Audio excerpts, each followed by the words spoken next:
श्री गणेश करते हैं नई चीजों को। हमारा उद्देश्य है कि हमारे यहाँ जो भी शिक्षक निकले वह पूर्ण रूपे न ट्रेंड हो, उन्हें बेरोजगारी का मुंह देखना न पड़े। इसी को लेकर के हम अपने स्पेशल टीचर्स ट्रेनिंग के साथ साथ हम आपके बीच आए हैं सीटेट, जेटेट, बीटेट की तैयारी को लेकर के। और हम इंग्लिश में बताएंगे, लेकिन चूंकि हम लोग हिंदी भाषी हैं, तो एक बार जो भी नोटिफिकेशन निकला है सीटेट का, हम उस पर हिंदी में एक नज़र डालते हैं। तो चलिए सूचना बुलेटिन में देखिए सीटेट का, यह 8 फरवरी 2026 में ये होगा। ऑनलाइन आवेदन की अंतिम तिथि 18/12/25 तक है। ऑनलाइन आवेदन जमा करने की अंतिम तिथि 18/12/25 है, 12 बजे रात से पहले। शुल्क जमा करने की अंतिम तिथि वही है 12 बजे पहले, 18/12/25 को। और परीक्षा की जो तिथि है वह 8 फरवरी 2026 दिन रविवार। अब देखिए हम कुछ अलग से नहीं बता रहे, जैसे हम पढ़ाते हैं तो कुछ अपनी चीज ले आते हैं, दो तीन जगहों से खोज के ले आते हैं, इसमें हमारा कुछ अपना नहीं, जो सरकार दिया है वही आपको हम उस पर डेमोन्स्ट्रेट कर रहे हैं, बता रहे हैं। सीटेट फुल फॉर्म तो आप जानते हैं, केंद्रीय शिक्षक पात्रता परीक्षा। ये सारी चीज यहाँ तक मैं बता ही दिया। 8 फरवरी 2026 दिन रविवार को है। और देखिए पेपर 1 जो परीक्षा होगी वह 2:30 के बाद होगा, 2:30 से 5 बजे तक। इसका मतलब है कि आपकी परीक्षा जो है 2.5 घंटे की है।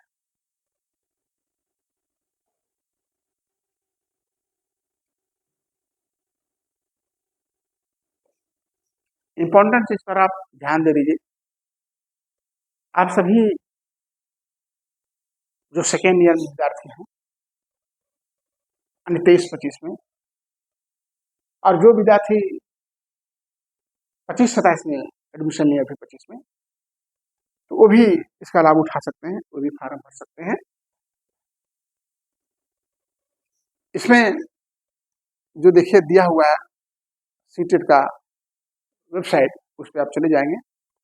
जाने के बाद आप जिस तरह से वो आवेदन ऑनलाइन आवेदन के लिए बताता है उस तरह से आप धीरे धीरे धीरे धीरे आप करते जाएंगे। और सारी सूचनाएं को एक बार नहीं 2 बार आप ढंग से उसको पढ़ लेंगे। यदि कोई अभ्यर्थी एक से अधिक आवेदन ऑनलाइन प्रस्तुत करता है तो उसकी अभ्यर्थी रद्द कर देगा। कितने लोग ऑनलाइन आवेदन देते नहीं, हमारा तो आया ही नहीं।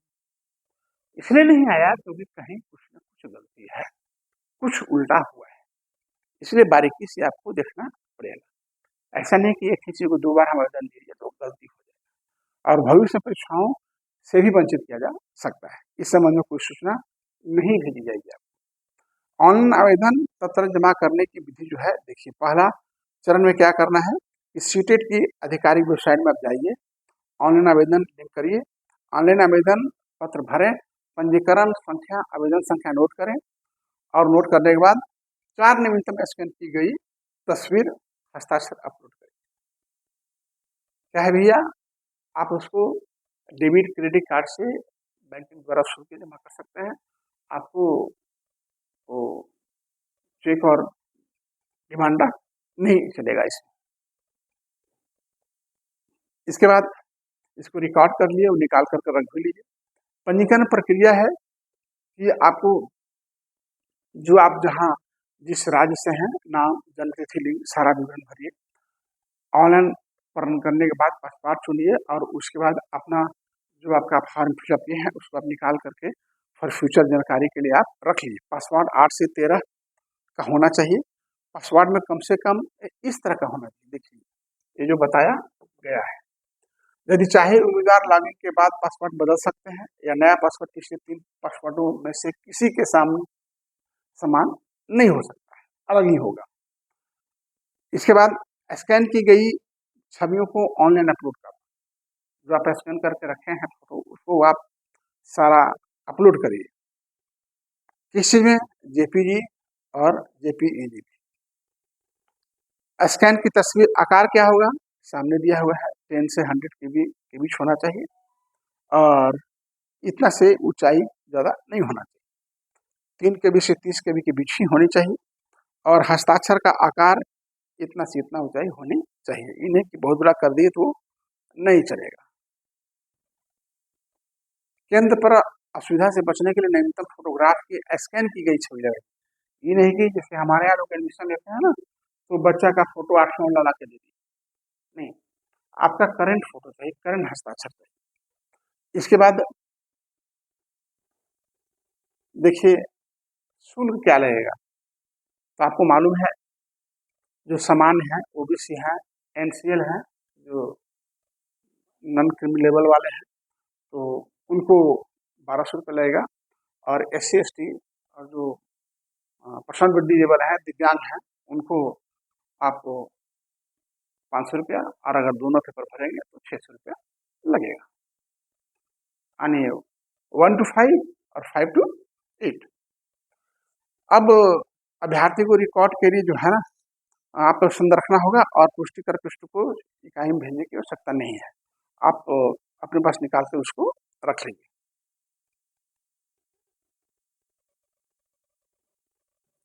ये तो बता दिया गया है। इसके बाद आवेदन पत्र में भरे गए किसी भी विवरण में किसी संशोधन, जोड़ने हटाने स्वीकार न करें। किसी भी परिणाम के लिए बुनियाद नहीं होगा, चाहे इसका कुछ भी कारण हो सकता है, यानी जोड़ घटाव करने के हो जाने पर नहीं हो पाएगा। इसके बाद ऑफलाइन माध्यम से जैसे फैक्स, आवेदन, ईमेल इत्यादि माध्यम से कुछ भेजना चाहेंगे तो नहीं है, जो भी है वो सब ऑनलाइन ही है।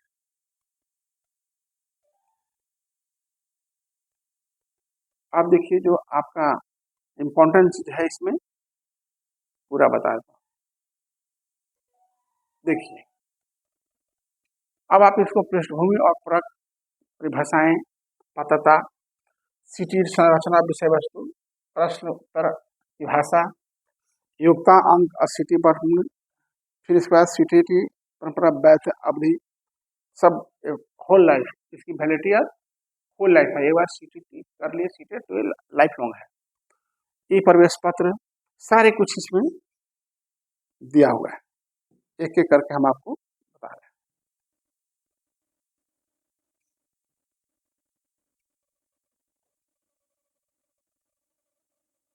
देखिए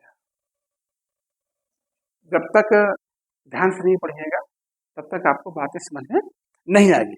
आरटीई अधिनियम की धारा 30 की उपधारा 1 प्रावधान के अनुसार राष्ट्रीय अध्यापक शिक्षक परिषद NCTE, आपको आ जाता है क्वेश्चन, एनसीटी का फुल फॉर्म क्या, कितनों को मालूम है? एनसीआरटी का फुल फॉर्म क्या, आप लोगों को मालूम नहीं? सब बताया हूं मैं, आप इसको नोट कर लिए। एनसीटी एनसीआर आता है, फुल फॉर्म लिखने के लिए। तो 10 अगस्त 23 के तहत 10 अगस्त को संख्या इतना है, इसके बाद समय संशोधन किया गया। उसमें यह आया कि यह आयोजन होना चाहिए और यह लाइफ लॉन्ग वैलिड रहेगा और राष्ट्रीय मानक और बेंचमार्क लगाया जाएगा। देखिए अभी बताया गया है सरकार का मतलब क्या है, मंत्रालय का मतलब क्या है, तारीख का मतलब क्या है, सारी चीजें इसमें स्पष्ट है। तो विद्यालय से प्रयोजन है कि स्कूल जहां आरटीई अधिनियम, राइट टू एजुकेशन 2009 आता है, आरटीई में बताया क्या है, राइट टू एजुकेशन। एक होता है आरटीआई, ये 2005 का है। तो ये सारी चीज जानकारी रखना होगा, अगर ढंग से जानकारी नहीं रखिएगा तो डिस्क्रिमिनेशन हो जाएगा।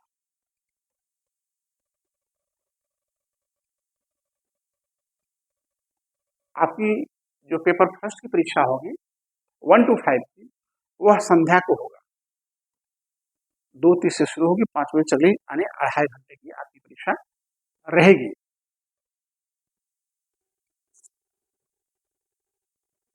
इसके बाद आवेदन जमा करने की जो तारीख है वो आपको बता दिया गया है, कैसे कैसे जमा करेंगे। शुल्क की स्थिति ठीक नहीं है तो अभिभावक को निम्नलिखित सलाह दी जाती है कि आप शुल्क सही तरीके से ऑनलाइन ही पे करें, जैसा कि हमने बताया है कि डिमांड ड्राफ्ट मत भेजा करें। इसके बाद देखिए 2 पेपर हैं, एक 1 to 5, एक 5 to 8। अब आपको क्या-क्या पढ़ना है, किस तरह का क्वेश्चन रहेगा, इस पर एक बार आप ध्यान दे दीजिए। बाल विकास एवं कंप्यूटरीकृत रहेगा और 30 बहुविकल्प प्रश्न रहेंगे और सभी एक अंक 30 अंक रहेंगे, यानी आपको टोटल क्वेश्चन आएगा 150 क्वेश्चन है और 150 अंक के क्वेश्चन रहेंगे। जैसा कि आपके सामने 150 क्वेश्चन 150 अंक हैं, सभी एक एक नंबर के रहेंगे। और भाषा से 1 to और आपका एनवायरमेंटल साइंस कंप्यूटर से गणित से सारे में 30-30 रहेंगे आपके। और इसके बाद देखिए टोटल आपकी जो परीक्षा होगी वह 20 भाषाओं में होगी। 20 भाषा में आपकी परीक्षा होगी। कौन कौन भाषा है? हिंदी, अंग्रेजी, असमी, बंगाली, गुजराती, कन्नड़, खासी, ये सारे जो इसमें अंकित किया हुआ है। इसके बाद अब जो है पेपर 1 के एनसीईआरटी का जो है 1 to 5 निर्धारित विषय होंगे, लेकिन उनकी कठिनाई का स्तर और संबंध माध्यमिक स्तर तक हो सकता है। इसलिए आप दोनों पेपर की तैयारी को लेकर चलें, 1 to 5 और 5 to 8 की।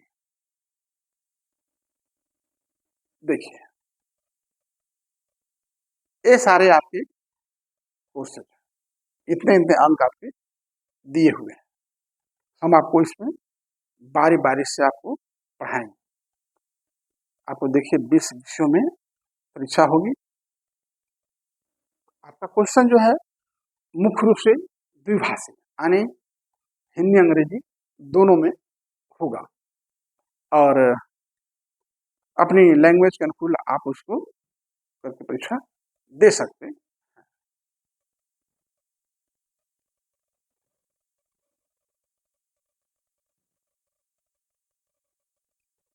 अब परीक्षा केंद्र पर क्या क्या आप लेके जाएंगे, क्या क्या नहीं लेके जाएंगे, ई प्रवेश पत्र आपका कैसा आएगा। उम्मीदवारों को दिनांक 8-26 को आयोजित होने वाले पेपर 2 सुबह के लिए 7:30 बजे आपको सेंटर पे पहुंचना होगा और शाम के लिए 12:30 1 घंटा पहले आपको पहुंच जाना, रिपोर्ट करना होगा 1 घंटा 20 मिनट पहले। सारे कुछ इसमें हम इसलिए हिंदी इंग्लिश भी बताएंगे कल, लेकिन मैं हिंदी में इसलिए लेकर के आया हूँ। फीस सेम ही है जो उसमें था।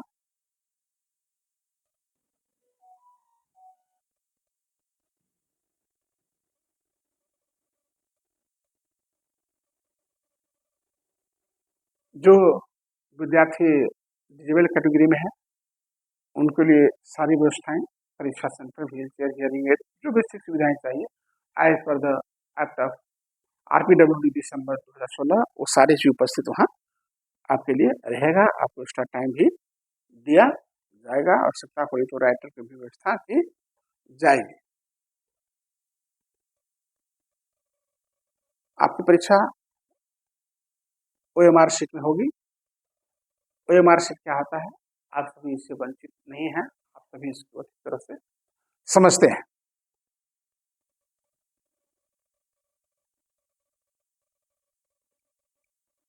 अगर CTT जो सीटेट है उससे संबंधित कोई विवाद होता है तो इसकी सुनवाई सिर्फ और सिर्फ दिल्ली में ही है और कहीं इधर उधर कोर्ट में आप मुकदमा दायर नहीं कर सकते। इसके बाद देखिए विषय हैं बाल विकास, जो हम लोग पढ़ा रहे हैं वो सारे विषय इससे टैली करते हैं। जो स्पेशल एजुकेशन में पढ़ाया जा रहा है सारा टैली, सिर्फ और सिर्फ एक मैथ को छोड़कर। इसलिए मैं सोचा मैं थोड़ी सी और परिश्रम कर लूँ, विद्यार्थियों को फायदा हो जाए तो बहुत अच्छी बात है। देखिए क्या क्या पढ़ना है। आज हमें पूरी की पूरी जो है आपको हम उसमें डाल देंगे हिंदी में, ताकि आप समझ सकते हैं अच्छी तरीके से।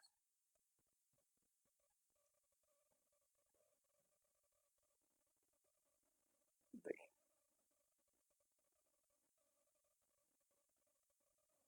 पेपर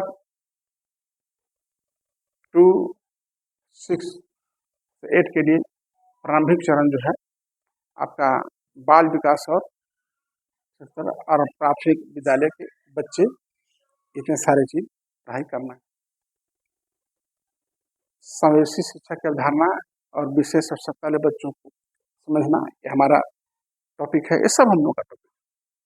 आप जितने अब ये गणित थोड़ी सी अलग है, ये गणित कोई बहुत बड़ी चीज नहीं है, क्योंकि IABMA का गणित तो है नहीं, क्लास 8 का गणित तो बहुत बड़ा गणित नहीं है।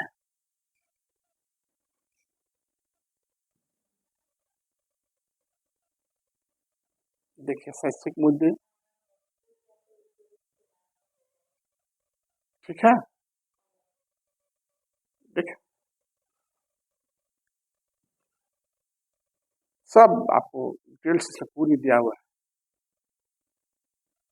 भाषा विकास की, देखिए, आप NCERT की पुस्तक ले लीजिए और लेकर के सुधार से अध्ययन करिए। और एक बुक है सीटेड की 1 to 5, वो भी परचेज कर लीजिए। बाकी डिटेल्स मैं पढ़ाऊंगा ही। आप राखी 2 गो बुक टेबल पर रखा हुआ है, हमारा RCI का मोटी वाली, और एक तो सीटेड की ले आइए। अभी आपको उस बुक को हम दिखाते हैं। वो दोनों बुक अगर आप परचेज कर लेंगे तो आपके लिए बहुत ही फायदेमंद रहेगा, क्योंकि self study is the best study. 1 से 8 तक विस्तृत पाठ्यक्रम कृपया NCERT पाठ्यक्रम और पाठ्यपुस्तकों के संदर्भ में, यानी आप 1 से 8 तक की तैयारी कर रहे हैं तो आप NCERT उठा लीजिए। 1 to 5 के लिए आप NCERT अवश्य अध्ययन करिए।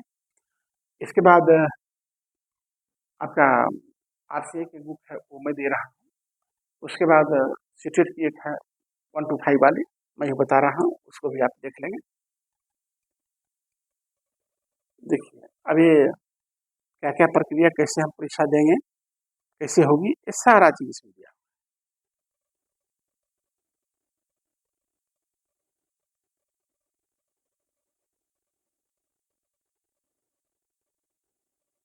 देखिए, आपके आसानी के लिए जो है हम इसको लेकर के आए हैं,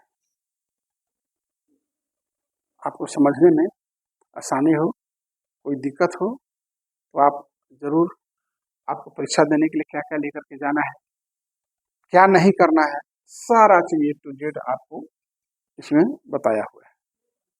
हाँ जी, ठीक है, वेरी गुड। हाँ,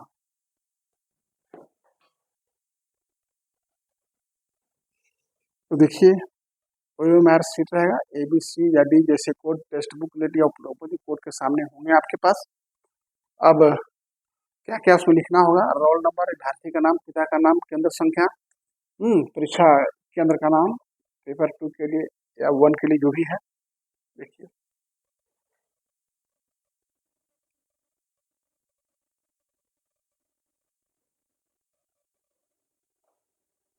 किस राज्य से हैं, आप चाहेंगे कि बीच में उत्तर बदले या उत्तर काट के लिखे तो उत्तर बदलने की, ऐसा कुछ करने की जरूरत नहीं है, क्योंकि आप तो सब तो हमारे सीट में जा रहा है और सारे 1 नंबर के ही हैं। 90, 90 में जनरल और SC ST OBC दिव्यांग लोगों के लिए 60 to 80 में पास आउट है। देखिए, आपका OMR सीट आ गया सामने है।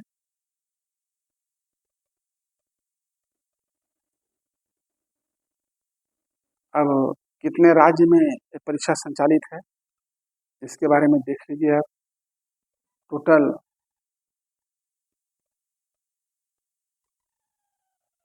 देखिए,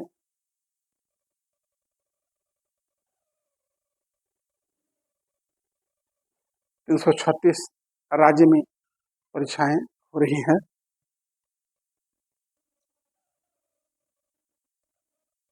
महत्वपूर्ण नोट्स, ध्यान दे लीजिए इसको, इसके बाद मौका मिलने वाला नहीं है। अगर बीच में कोई गलती हो जाती है तो पछताने के अलावा कुछ भी आपको मिलने वाला नहीं है। आपको नवीनतम फोटोग्राफ, नवीनतम सिग्नेचर देना है। ऐसा नहीं कि जैसे हमारे यहाँ एडमिशन के लिए आप लोग दे देते हैं, पुराना फोटो दे दिए सर, NIMPD रिजेक्ट करते रहते हैं, हम बार बार आप लोग मांगते रहते हैं। एक बार करिए, अच्छा से करिए, काम को कोई मन से करो, ना करो तो ना करो। दिव्यांग के लिए जो नियम है वो सबके लिए है, सभी दिव्यांगों के लिए है। सारी सुविधाएं आपको वहाँ पर दी जाएगी, चाहे 1 to 5 वाला में हो या 6 to 8 वाले में हो। इस चीज़ को हम आपको उसमें लगा देंगे ताकि आप ढंग से उसको आप देख लें, और देखने के बाद आप जो है आराम से अपने फार्म को भर सकते हैं। और अभी आपको हम सीटेट के बारे में हिंदी में बताया है, कल हम इसको इंग्लिश वर्जन लेके आएंगे और इंग्लिश में भी कल हम आपको बताएंगे। भाई एक आप पूर्ण रूप में उसको समझ लेंगे। मुख्य रूप से जो आपको जानकारी चाहिए तो 136 शहर में परीक्षा हो रही है और 236 केंद्र बनाए गए हैं। 20 भाषा में परीक्षा होगी। 150 नंबर रहेंगे, 90 में पास होंगे और 82 to 60 में आपके SC OBC और जनरल वाले पास होंगे। तो ये जो सूचनाएं थी आपको मैंने बताया, 8 फरवरी को परीक्षा होगी और हमने जो कहा है आप इसको आप परचेज कर लें, इस बुक को, जो बहुत सहायक होगा आपके स्पेशल एजुकेशन में। इसके बाद आपका जो ये है सीटेट 1 to 5, इस बुक को सेल्फ स्टडी के लिए इसमें आपको बहुत काफ़ी सहायता मिल जाएगा। वैसे मैं जो बताऊंगा, जो आपके इसमें सिलेबस दिया है उस सिलेबस के अनुकूल ही हम पढ़ाएंगे। कल फिर हम 2 क्लास लेंगे, एक अपना डिप्लोमा का और एक सीटेट का इंग्लिश में, हम इंग्लिश वर्जन आपको गाइडलाइन जो है बताएंगे। तो हम सभी को नमस्ते, प्रणाम, सलाम, जोहार, जय हिंद, वंदे मातरम।